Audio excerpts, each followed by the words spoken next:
Hello guys, it's Dr. Cool Fix. Today I'm going to be showing you how to be able to review your camber bushings and some of your old motor mounts. Even some of them can be new motor mounts. How to review them at a very cheaper rate.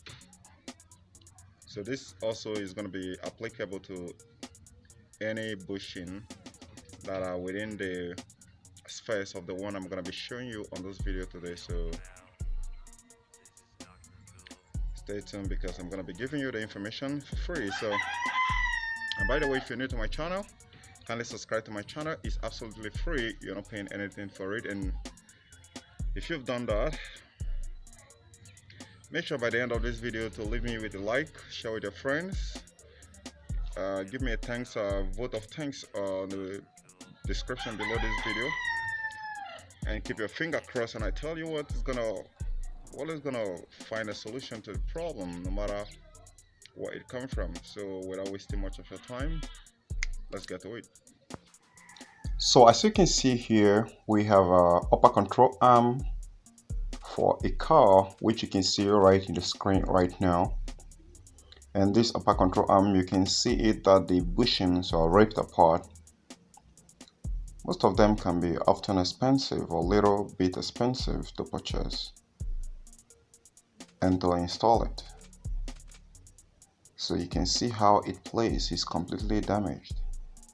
So here, this is a block of an old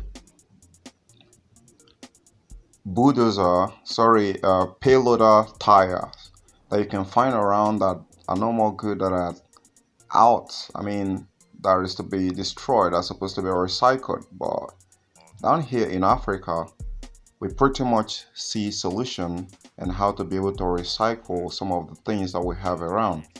So we transfer them, we cut them into this very portion right now, as you can see, into a chops, like you can see in the demonstration of this video here. So the whole idea here is to save a cost, and most of them, I tell you what, is better than most of the Chinese parts or even aftermarket parts that you can buy most of the times. Here I'm trying to actually create a bushing for the A4 upper control of the rear arm. So this one got damaged when we were trying to remove it, because that very place there have rusted. So we heated it up with fire and it got burnt. And the simple way of doing this is very simple. As you can see, you have a sharp knife. Don't worry, it's not a weapon. Then you gotta cut it to be at least to some point where it doesn't have to get in very simply, as you can see. So any excess, don't worry so much about the excess. Now the knife is gonna be quite a little bit hard to use it to cut these things. But with what you're seeing that I'm dipping the knife into right now, it is not any chemical or any some sort of expensive solvent. Is actually water. It can be clean water, it can be dirty water, but the main point is you have to lubricate the knife with the water, so that as so doing, it can be able to cut these tires very smoother and easier, so you can be able to fit in either the camber bushing, either the upper control arm bushing. And you can see how I've cut this one here. So pretty much that is what you need to do if suppose you are going to cut it, and I guarantee you it's going to last much more longer than most bushings. There are tricks to it though, especially when you're trying to use it to make a motor mount for engine, let's say for Toyota Camry or for some other cars that their bushing isn't up. So now here you have to force it, so you have to cut it in that very manner and make sure that you centralize the hole. They have a round punch where you can use to take off the cut inside it, where you're gonna insert the cone. All right, so If it is not well balanced, you have to cut it to balance. This is a little bit tricky, but it is far cheaper than anything that far cheaper, way cheaper, and it lasts so incredibly well. In as much as there is a bushing that you actually want to do here. So most of the Chinese parts will get down here. They are very terrible. So something like a motor mount for Toyota top that for 2.4 liters, there is a style where we can actually engineer this, can reconfigure this so at the end it can be able to withstand the vibration and the engine won't vibrate. So here you have to use a hammer and find a cone that you're going to put underneath to hit it really hard and force it in. It has to go in there by force. And after getting in there by force, then some point you can use a hammer to actually drive in the cone in, or a device like this that we actually produced in order to be able to facilitate the ease of inserting the cone. Inserting the cone is another very impressive and interesting part, because if it bends like you see, like it bends right now, if you force it hard, you're gonna destroy the rubber. If you use a hammer to drive it in, there are ones which you can use hammer to drive in, but those ones won't have a very stronger grip between the cone and the bushing that you're cutting. So using a hydraulic press can often be a very better solution to doing this, and that is just what we recreated, a simple tool that can be able to drive it in there like a hydraulic press, hydraulic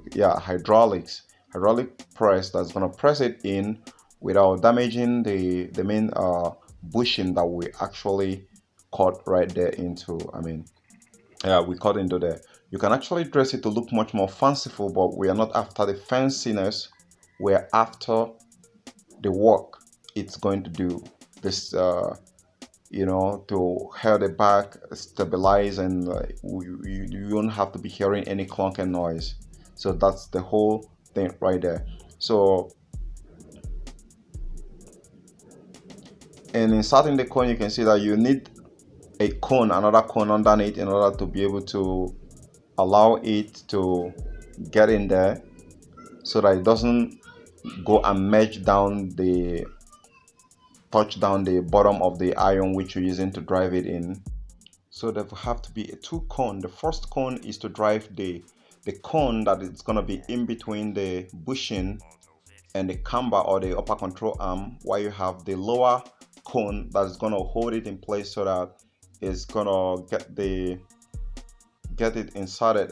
Get the cone in between the bushing and the control arm pushed into it. And after that, then we come back to cut off the excess that we don't need, so it can be much more smoother in looking.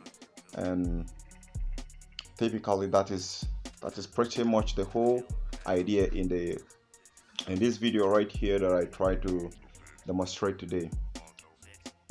And the main reason for this, in some other cases, depending any part of the world you are, if you're not a person who do get a quality genuine parts, there can be no any quality bushing that is going to be as strong as that of a payloader tire. It has all the flexibility as much as the rigidness, the hardness it needs to be able to do that, to get to perform like a very good OEM bushing. So you can see, so it's that very simple. When once you cut it, you insert the knife into the water and you continue to cut it off and cut the excess off until you get to the desired shape you need. So right now as it is nearly impossible. You can't force that in out, except you have to really force it with hammer or you burn it out. So as it is right now, it has been completed and ready to install. You can see a lot of other offcuts that we have done, and this is the bucket of water to keep around you. You can see some of them in blocks in different sizes, in different shapes, depending on the kind of situation that you want to apply it for or the kind of yeah, like you can see here. So there is no difference. It's gonna give you exact the same OEM effect. So okay guys, this is Dr. Cool Fix. If you enjoyed this video, give me a thumbs up, share with your friends, drop me a comment of thanks below the description. I gotta catch you guys later. Bye for now.